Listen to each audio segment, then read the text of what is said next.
ஓம் Saravanabhava channel வாயிலாக உங்களை சந்திப்பதில் பெருமகிழ்ச்சி அடைகிறேன். இன்றைய பதிவு ஆகஸ்ட் மாத ராசி பலன்கள்.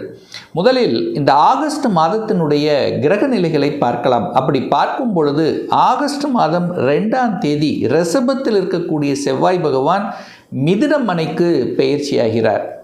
மிதுன மனையில் இருக்கக்கூடிய புதன் பகவான் பார்த்தீங்கன்னா ஆகஸ்ட் மாதம் 5ஆம் தேதி கடகமனைக்கு பயிற்சியாகிறது.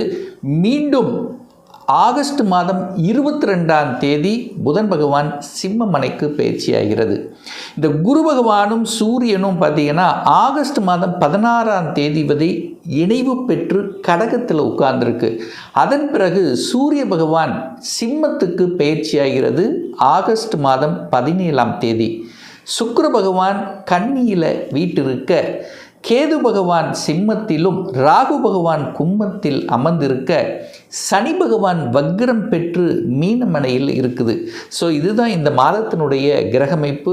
இந்த கிரக அமைப்பை வைத்து கொண்டு இந்த ஆகஸ்ட் மாதம் என்ன மாதிரியான பலன்கள், சாதகம் என்ன, பாதகம் என்ன, எதை செய்யலாம், எதை செய்யக்கூடாது, என்ன மாதிரியான தெய்வ வழிபாடு இந்த மாதம் உகந்தது என்பதை பற்றி இந்த பதிவில் நம்ம டீட்டெயிலாக பார்க்க போகிறோம். அதற்கு முன்னால் நம்முடைய சேனலை நீங்கள் ஃபர்ஸ்ட் டைம் பார்ப்பவர்கள் என்றால் மறக்காம சப்ஸ்கிரைப் பண்ணிக்கிங்க. கடகராசி அன்பர்களே, ஆகஸ்ட் மாதம் என்ன பலன் எப்படி இருக்கு அப்படின்னு பார்க்கும்போது உங்கள் ராசியிலேயே குரு பகவான் உட்கார்ந்துருக்கார். ராசியில் குரு இருக்கிறது ஒரு நல்ல தன்மை. குருங்கிறது யார்? பாக்யாதிபதி. பாக்யாதிபதி உங்கள் ராசியிலே உட்கார்ந்துருக்கார். குருங்கிறது கடவுளினுடைய அனுகிரகத்துக்கு சொந்தக்காரர். என்னதான் வந்தாலும் கடவுள் பார்த்துக்குவார். அதாவது நல்ல பெரிய மனிதர்களின் தொடர்புகளை கொடுக்கும், ஒரு சந்தோஷ உணர்வுகளை கொடுக்கக்கூடிய அமைப்புங்கிறது கண்டிப்பாக உங்களுக்கு ஏற்படுத்தும். ஏன்னா 2.5 வருஷமாக படாத பாடுபட்டுட்டீங்க. மனசு சரியில்லை, எண்ணம் சரியில்லை, சிந்தனை சரியில்லை, உறவுகள் சார்ந்த விஷயத்தில் பிரச்சனை, கடன் சார்ந்த விஷயத்தில் பிரச்சனை, ஒரு சிலருக்கு மன அழுத்தம் சார்ந்த விஷயத்தில் பிரச்சனை, ஒரு சிலருக்கு ஹெல்த் சார்ந்த பிரச்சனை, இப்படி நிறைய பிரச்சனைகளை சந்தித்து கொண்டிருக்கக்கூடிய அந்த கடகத்துக்கு விமோச்சனம் கிடைச்சிருச்சுன்னு சொல்லுவேன். ஒரு பேலன்ஸ் அப்படிங்கிறது இப்போ தெரிஞ்சிருச்சு.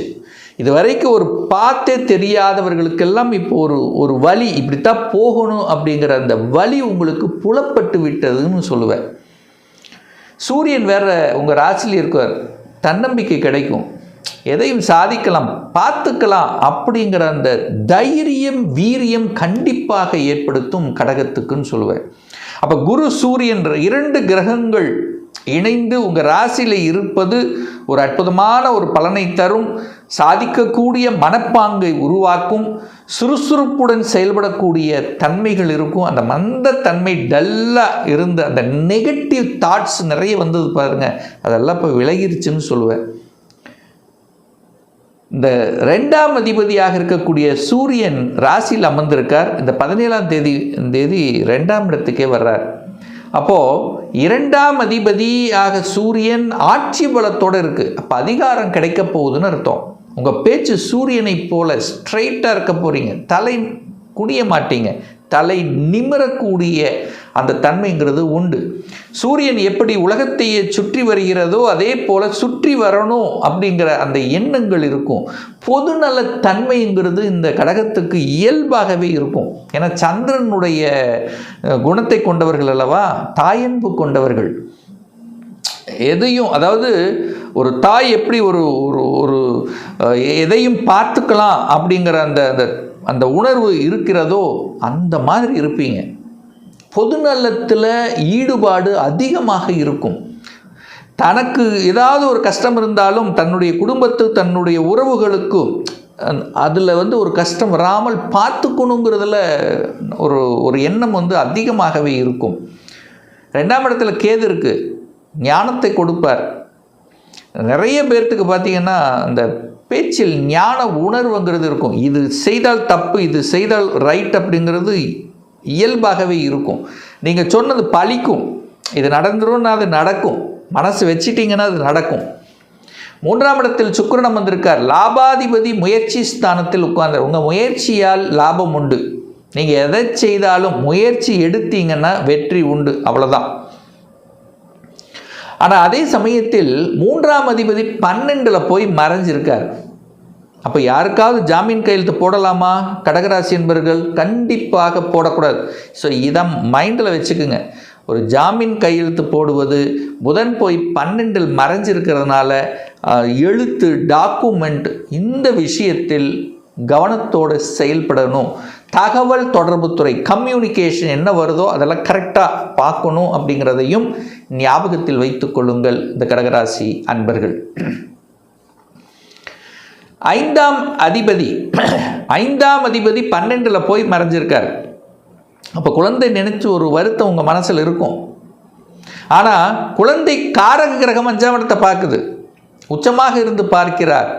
அப்போ குழந்தை நலன் நன்றாக இருக்க போகுது.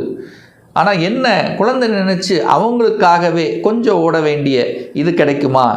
இப்போ என்ன, ஒரு காலேஜில் ஒரு +2 முடிச்சிட்டாங்க, ஒரு கோர்ஸ் கிடைக்குமா, இது கிடைக்குமா, அது கிடைக்குமா அப்படிங்கிற ஒரு மனம் ஒரு விரயத்தில் இருந்து கொண்டிருக்கும். ஆனால் கடைசியில் வெற்றி உறுதி. ஏன்னா குரு உச்சமாக இருக்கார். அப்போ குழந்தை நலன் நன்றாகவே இருக்க போகுதுங்கிறது மைண்டில் வச்சுக்குங்க. ஸோ 12ல் இருக்கிறது என்ன காரணம்? ஊரை விட்டு வெளியே நகருவார், உங்கள் டிஸ்ட்ரிக்டை விட்டு வெளியில் போவார், வெளிநாட்டில் போய் படிப்பார். ஸோ இந்த மாதிரியான தன்மைங்கிறது கண்டிப்பாக இந்த ஆகஸ்ட் மாதம் உண்டு. அப்போது குழந்தை படிப்பு நன்றாக இருக்க போகிறது. குழந்தைகள் வெளிநாட்டு தொடர்புகள், மாநில தொடர்புகள், டிஸ்ட்ரிக்ட் தொடர்புகளை கண்டிப்பாக உருவாக்கும். 6ஆம் அதிபதி கடன், நோய், எதிர்ப்பு, பகையை தரக்கூடிய அந்த குரு பகவான் உங்கள் ராசியிலேயே உட்கார்ந்துருக்கார். அப்போது எதிர்ப்பு, பகை கூடவே கூடாது. 6க்குரியவன் லக்னம் தலைமையிலே இருக்கானா, அப்போது ஹெல்த்தையும் கேர் எடுக்கணுங்கிறத மைண்டில் வச்சுக்கோங்க. ஏன்னா 6ங்கிறது நோய், 6ங்கிறது கடன், 6ங்கிறது எதிர்ப்பு. ஸோ இதுவும் உங்களுக்கு வரும். அது வருது அப்படின்னா கொஞ்சம் விலகி இருக்கிறது நல்லதுங்கிறத மைண்டில் வச்சுக்கோங்க. ஹெல்த்துக்கு இம்பார்ட்டன்ஸ் கொடுக்கணும். சரியான உணவு கட்டுப்பாடு, உடற்பயிற்சி, இதெல்லாமே கண்டிப்பாக அவசியம் இந்த கடகராசி என்பவர்களுக்கு.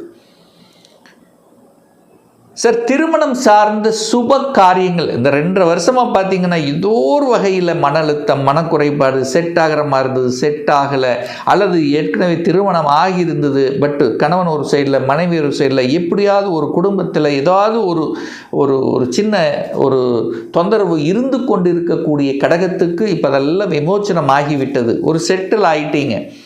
குரு 7ஆம் இடத்தை பார்க்குறார். ஒரு நல்லவன் பாக்யாதிபதி 7ஆம் இடத்தை பார்க்குறார். அப்போ திருமண பாக்கியம், 7ஆம் இடம் என்பது திருமணம், குருங்கிறது பாக்யாதிபதி. திருமண பாக்கியம் அது உங்கள் ராசியிலே உட்கார்ந்துருக்கு. ஸோ அதுக்கான முயற்சிகள் சக்ஸஸ் கொடுக்கும்னு சொல்ல வர. திருமணமே வேண்டாம் அப்படின்னு நினச்சிட்டு இருக்கவங்க கூட இந்த திருமண எண்ணம், அந்த எண்ணங்களை தூண்டும்.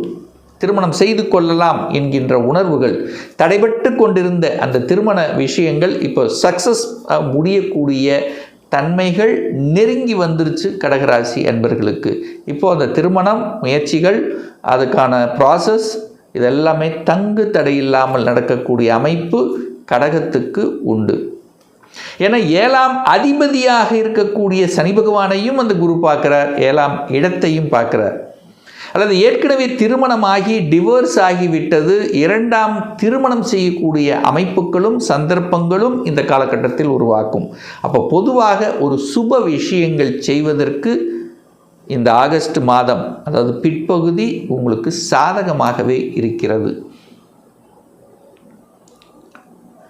11ஆம் இடம் என்பது லாபம். அந்த 11ஆம் அதிபதி சுக்கிரன் நீச்சமாக உட்கார்ந்திருக்கார். அப்போ நினைப்பீங்க, அப்படியே லாபமா, இது செய்தால் லாபம் உண்டா இல்லையா? அப்போ நல்லா யோசிப்பீங்க. யோசித்து தான் ஒரு முடிவு எடுப்பீங்க. டக்குன்னு எடுக்கக்கூடிய அமைப்புங்கிறது இல்லை. அதே சமயத்தில் மாற்றங்கள், அதாவது ஒரு இடமாற்றம் ஆகிறதோ இல்லை எதனாலுமே கொஞ்சம் யோசிப்பீங்க, இது போகலாமா வேண்டாமா. அப்போ ஒரு சின்ன ஒரு தடை அப்படிங்கிறது கொஞ்சம் காமிக்கும். அதாவது உங்களுக்கே கொஞ்சம் ஆசிலேஷன் மைண்ட் இருக்கும். பட் கிடைத்தால், அதாவது வேலைன்னா நீங்களே விட்டுறக்கூடாது, மாறணும் அப்படின்னு முடிவெடுத்துட்டா இன்னொரு வேலையை அமைத்து கொண்டு தான் மாறணுங்கிறத ஆழமாக மனதில் பதிய வைத்து கொள்ளுங்கள் இந்த கடகராசி என்பர்கள். ஏன் சார்னா 10ஆம் அதிபதி யார்? செவ்வாய். அவர் போய் விரயஸ்தானத்தில் உட்கார்ந்துருக்கார். 10க்குரியவன் விரயம். அப்போது தொழில் விரயம், வேலை விரயம். அப்போ விரயத்தை ஏற்படுத்திடக்கூடாது அப்படிங்கிறத மைண்டில் வச்சுக்கோங்க.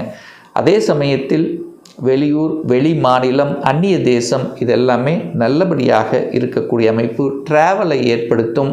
அந்த 3ஆம் இடம், அதாவது இந்த ஜாமீன், மனசு தான். 3ங்கிறது மனசையும் குறிக்கும்.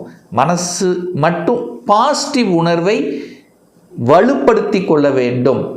மற்றபடி தன்னம்பிக்கை இருக்கும், பார்த்துக்கலாங்கிற உணர்வு இருக்கும். கடந்த 2.5 வருடங்கள் இருந்த அந்த மன அழுத்தம், இது இப்போ இல்லை. அப்போ கடகராசி என்பவர்களுக்கு ஒரு நல்ல ஒரு நேர்கோடு, ஒரு பாத், வழி கண்டிப்பாக பிறக்கும். பெரிய மனிதர்களின் தொடர்புகளும் நிச்சயமாக ஏற்படுத்தும். குழந்தை நலனும் நன்றாக இருக்கும். இடம், நிலம், வீடு இதெல்லாம் வாங்குவதற்கு எந்த தடையும் இல்லை. புதன் 12ல் இருக்குது. எது வரைக்கும்? 5ஆம் தேதி வரைக்கும் தான். அதுக்கப்புறம் உங்கள் ராசியிலே வந்து உட்காரப் போகிறார். அப்போ இடம், நிலம் இதெல்லாம் வாங்குவதற்கு எந்த தடையும் ஏற்படுத்த போவது இல்லை இந்த கடகராசி அன்பர்களுக்கு. இன்னும் ஒரு துல்லிய பலன், உங்கள் ஜாதகத்தில் கிரகங்கள் எப்படி இருக்குது, என்ன மாதிரியான ஆதிபத்தியம் பெற்றிருக்கு, எத்தனை டிகிரியில் இருக்குது, இப்போ நடப்பு தசாநாதன், புத்திநாதன், அந்தர்நாதன், சூட்சமநாதன் எப்படி இருக்குது என்பதை பொறுத்து நீங்கள் கேட்கக்கூடிய எந்த கேள்வியாக இருந்தாலும் சரி, இந்த 2026 சொந்த தொழில் செய்வதற்குண்டான விதி கொடுப்பினை உங்கள் ஜாதகத்தில் இருக்கா? அப்படி இருக்கக்கூடிய பட்சத்தில் எப்போ நம்ம சொந்த தொழிலை ஆரம்பிக்கலாம்? திருமணம் தடைப்பட்டு கொண்டே இருக்குது, எப்போ சார் திருமணம் நடக்கும்? எந்த கோர்ஸ் படிப்பதற்குண்டான கொடுப்பினை நம்முடைய ஜாதகத்தில் இருக்குது, எந்த கோர்ஸ் படித்தா நம்முடைய ஃப்யூச்சர் நன்றாக இருக்கும், எப்போ இடமாற்றம் கிடைக்கும், எப்போ நான் வீடு கட்டுவேன், எப்போ குழந்தை பாக்கியம் கிடைக்கும், இது போன்ற கேள்விகளுக்கு துல்லியமான பதிலை நம்மால் கூற முடியும். ஒரு பர்சனல் கன்சல்டேஷன் எடுத்துக்கணும், உங்கள் ஜாதகம், சுய ஜாதகம் பார்க்கணும் என்று விருப்பப்படக்கூடிய அன்பர்கள் டிஸ்பிளே தெரியக்கூடிய நம்பருக்கு வாட்ஸ்அப் மூலியமாகவோ ஃபோன் கால் மூலியமாகவோ தொடர்பு கொண்டு அப்பாயின்மெண்ட் பெற்றுக்கொண்டு நேரடியாகவோ அல்லது ஆன்லைன் மூலமாகவோ கன்சல்டேஷன் எடுத்துக்கலாம். நம்மளுடைய அலுவலகம் கோயம்புத்தூரில் அமைந்துள்ளது. அதாவது கோயம்புத்தூரிலிருந்து மேட்டுப்பாளையம் செல்லும் வழியில் வெள்ளக்கிணர் பிரிவு அன்னபூர்ணா ஹோட்டலுக்கு பக்கத்தில் அமைந்துள்ளது. பிரியர் அப்பாயின்மெண்ட் வாங்கிட்டு நேரடியாக கன்சல்டேஷன் எடுத்துக்கலாம். நிச்சயமாக இந்த பதிவு ஏதாவது ஒரு ரூபத்தில் உங்களுக்கு யூஸ்ஃபுல்லாக இருக்குங்கிறதுல மாற்று கருத்து கிடையாது. மீண்டும் ஒரு நல்ல பதிவில் உங்களை சந்திக்கும் வரை உங்களிடமிருந்து விடைபெறுவது உங்கள் அஸ்ட்ராலஜர் டாக்டர் சதீஷ்.